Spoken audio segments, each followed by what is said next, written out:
अस्सलामु अलैकुम वरहमतुल्लाहि वबरकातुहू।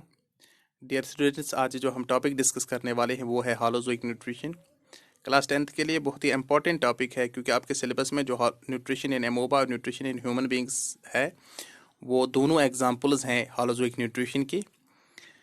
तो चलिए शुरू करते हैं, देखते हैं कि हॉलोज़ोइक न्यूट्रिशन होता क्या है। हॉलोज़ोइक न्यूट्रिशन वो ग़िज़ा हासिल करने का तरीका है जिसमें फूड इंजेस्ट किया जाता है इनटू द बॉडी।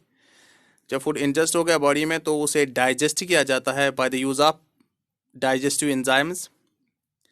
डाइजेशन क्या होता है, जो भी कॉम्प्लेक्स फूड होता है वो ब्रेक हो जाता है इनटू सिंपलर फॉर्म्स, तो न्यूट्रिएंट्स उसमें से रिलीज हो जाते हैं। वो न्यूट्रिएंट्स एब्जॉर्ब होते हैं फिर into the blood stream. Blood उनको लेके जाता है डिफरेंट टिश्यूज, डिफरेंट ऑर्गन्स और डिफरेंट सेल्स तक, जहाँ पे वो यूज़ होता है डिफरेंट मेटाबॉलिक एक्टिविटीज़ के लिए। जो भी अनडाइजेस्टेड फूड बचता है वो एक्सक्रीट किया जाता है टू द आउटसाइड।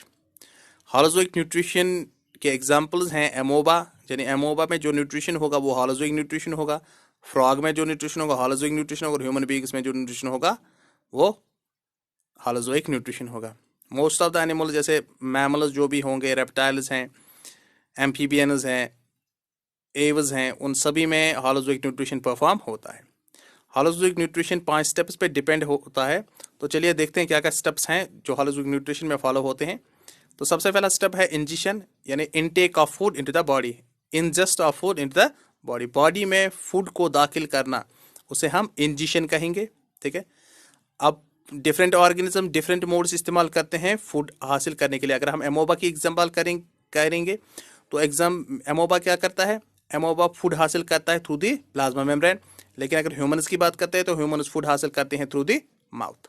ठीक है। फूड हासिल हो गया बॉडी में तो उसे फिर ब्रेक डाउन किया जाता है by use of digestive enzyme. ठीक है। ये कॉम्प्लेक्स फूड ब्रेक होता है into simpler forms by use of digestive enzyme, तो उस स्टेप को हम कहेंगे डाइजेशन। पहला स्टेप इसमें फूड को इनटेक करना बॉडी में, दूसरा है फूड को डाइजेस्ट करना ताकि जो भी न्यूट्रिएंट्स फूड में हो वो रिलीज हो जाए। अब न्यूट्रिएंट्स रिलीज हो गए तो उन्हें पास करना इनटू द ब्लड स्ट्रीम ताकि वो डिफरेंट टिश्यूज और डिफरेंट सेल्स तक पहुंचाया जाए, तो उस स्टेप को हम कहेंगे एब्जॉर्प्शन। ठीक है। एब्जॉर्ब होने के बाद जो भी न्यूट्रिएंट्स होते हैं वो डिफरेंट सेल्स तक पहुंचाए जाते हैं, तो वहां पे वो यूटिलाइज होते हैं डिफरेंट मेटाबॉलिक एक्टिविटीज के लिए, तो इस स्टेप को हम कहेंगे एसिमिलेशन। तो उसके बाद जो लास्ट स्टेप बचता है वो है इजिशन। जो भी अनडाइजेस्टेड फूड सेल में या ऑर्गेनिज्म में बचता है वो एक्सक्रीट किया जाता है इनटू द आउटसाइड, तो उसे हम इजिशन कहेंगे। ठीक है। सबसे पहला है इंजिशन, यानी intake of food into the body. दूसरा है digestion, break down of complex food into simpler form. तीसरा है absorption, passing of food into the blood stream और द लिम्फ। उसके बाद में है assimilation, use of absorbed food into the different metabolic activities. उसके बाद में है egestion, expelling out of undigested food. तो चलिए इस हॉलोज़ोइक न्यूट्रिशन की पहली एग्जांपल देखते हैं, वो है न्यूट्रिशन इन एमोबा। एमोबा एक यूनिसेल्युलर ऑर्गेनिज्म है, तो उसे ही पता चल जाता है जो भी फूड इसका होगा वो यूनिसेल्युलर होगा या माइक्रोस्कोपिक फूड होगा। मोस्टली जो यूनिसेल्युलर एनिमल्स होते हैं या प्लांट्स होते हैं जो वाटर में फ्लोट करते हैं, उन्हीं पे वो न्यूट्रिशन के लिए डिपेंड होता है। तो हॉलोज़ोइक न्यूट्रिशन एमोबा परफॉर्म करता है, तो इसमें इजिशन होगा, डाइजेशन होगा, एब्जॉर्प्शन होगा, एसिमिलेशन होगा और इजिशन होगा। उसका मतलब है पांचों के पांचों स्टेप्स जो परफॉर्म होते हैं हॉलोज़ोइक न्यूट्रिशन में, तो न्यूट्रिशन एमोबा में भी यही स्टेप्स परफॉर्म हो गए। पहले फूड इंजेस्ट होगा, उसके बाद फूड डाइजेस्ट होगा, डाइजेस्ट होने के बाद एब्जॉर्ब होगा, एब्जॉर्ब होने के बाद एसिमिलेट होगा, एसिमिलेट होने के बाद जो भी अनडाइजेस्टेड फूड बचेगा वो एक्सक्रीट किया जाएगा बाय द प्रोसेस ऑफ इजिशन। ठीक है। न्यूट्रिशन इन एमोबा जो है वो स्पेशल तरीके से हासिल होती है क्योंकि एमोबा जो है वो यूनिसेल्युलर ऑर्गेनिज्म है, तो इसमें अपेंडेजेस नहीं होंगे, माउथ नहीं होगा फूड हासिल करने के लिए। इसमें फूड दाखिल होता है थ्रू द प्लाज्मा मेम्ब्रेन, तो उसको हम फैगोसाइटोसिस कहते हैं। फैगोसाइटोसिस होता है जो भी सब्सटेंस दाखिल हो जाता है एक सेल में थ्रू द प्लाज्मा मेम्ब्रेन, उसे हम फैगोसाइटोसिस कहते हैं। फैगोसाइटोसिस को हम ऐसे डिफाइन भी करते हैं, it is the process of obtaining substances through the plasma membrane into the cell, that's called as phagocytosis. तो इसमें क्या होता है, एमोबा में दो तरीके होंगे।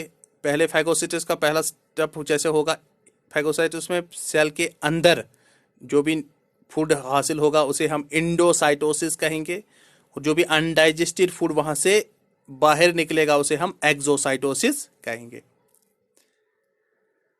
तो चलिए देखते हैं क्या क्या स्टेप्स परफॉर्म होते हैं एमोबा में। एमोबा में सबसे पहला स्टेप जो है वो है इंजेक्शन का ही होगा, क्योंकि होलोजोइक न्यूट्रिशन है तो इंजेक्शन ज़रूरी होगा।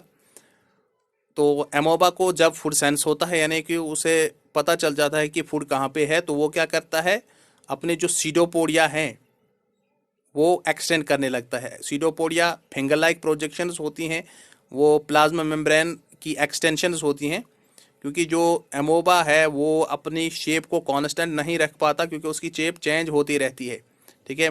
मूवमेंट के हिसाब से उसका प्लाज्मा मेम्ब्रेन चेंज होता रहता है, या अगर फूड हासिल करना हो तो उसके लिए अपने प्लाज्मा मेम्ब्रेन को डिफरेंट शेप्स में चेंज करते हैं।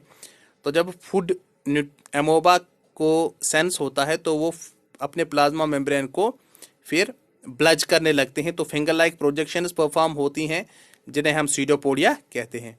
सीडोपोडिया इस फूड के इर्द गिर्द बन जाती हैं और सामने जाके फ्यूज हो जाती हैं। जब ये सीडोपोडिया फ्यूज हो गए तो फूड इंजेस्ट हो गया into the body of an amoeba. तो पहला स्टेप हो गया, यानी इंजेस्ट हो गया food by the help of pseudopodia through the plasma membrane by the process of phagocytosis, ठीक है। इंजेस्ट हो गया फैगोसाइटोसिस से, तो अब ये फूड पहुंच जाता है फूड वैक्यूल में, ठीक है।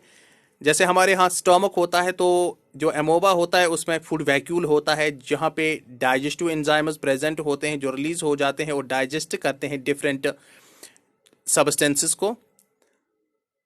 तो डाइजेशन अब स्टार्ट हो जाएगा, डिफरेंट एंजाइम्स जो फूड वैक्यूल में प्रेजेंट हो गए वो रिलीज हो जाएंगे और फूड कन्वर्ट होगा from complex form to the simpler form, यानी न्यूट्रिएंट्स आप रिलीज हो जाएंगे। तो ठीक है, दूसरा स्टेप भी डाइजेशन का कंप्लीट हो गया। अब उसके बाद जो भी न्यूट्रिएंट्स उसमें होते हैं, जो भी फूड में न्यूट्रिएंट्स होते हैं जो अब रिलीज हो गए, तो वो एब्जॉर्ब किए जाते हैं इनटू द साइटोप्लाज्म, ठीक है। तो ये हो गया तीसरा स्टेप, एब्जॉर्प्शन। अब जो न्यूट्रिएंट्स एब्जॉर्ब हो गए साइटोप्लाज्म में, और यहाँ पे ये यूज होंगे डिफरेंट मेटाबॉलिक एक्टिविटीज के लिए, तो ये हो गया चौथा स्टेप, एसिमिलेशन। उसके बाद में जो भी अनडाइजेस्टेड फूड वैक्यूल में प्रेजेंट रहता है वो एक्सपेल किया जाता है आउटसाइड, ठीक है। वैसे ही जैसे पहले सीडोपोडिया बनाए गए थे वैसे ही दोबारा से सीडोपोडिया बनाए जाते हैं, तो एंड में वो क्या ओपन हो जाएंगे, तो फूड को एक्सपेल किया जाएगा टू द आउटसाइड, ठीक है। फूड को इंजेस्ट करना एमोबा में इंडोसाइटोसिस होता है, और एक्सपेल करने को हम एक्सोसाइटोसिस कहेंगे, ठीक है। और दोनों मिला के ये फैगोसाइटोसिस बनाते हैं। तो एमोबा जो है वो यूनिसेलुलर ऑर्गेनिज्म है, तो उसकी जो डिमांड्स है एनर्जी की बहुत कम है, क्योंकि एक ही सेल है तो एनर्जी की डिमांड्स कम होती हैं। तो जो भी डाइजेशन होता है वो इंट्रासेलुलर डाइजेशन होता है, और एक ही सेल पूरा जो सेल की जो ज़रूरियत हो वो पूरी कर पाती है। तो आज के लिए बस इतना ही, मिलते हैं अगले लेक्चर में जिसमें हम डिस्कस करेंगे डाइजेशन इन ह्यूमन बीइंग्स। तब तक के लिए अल्लाह हाफिज़।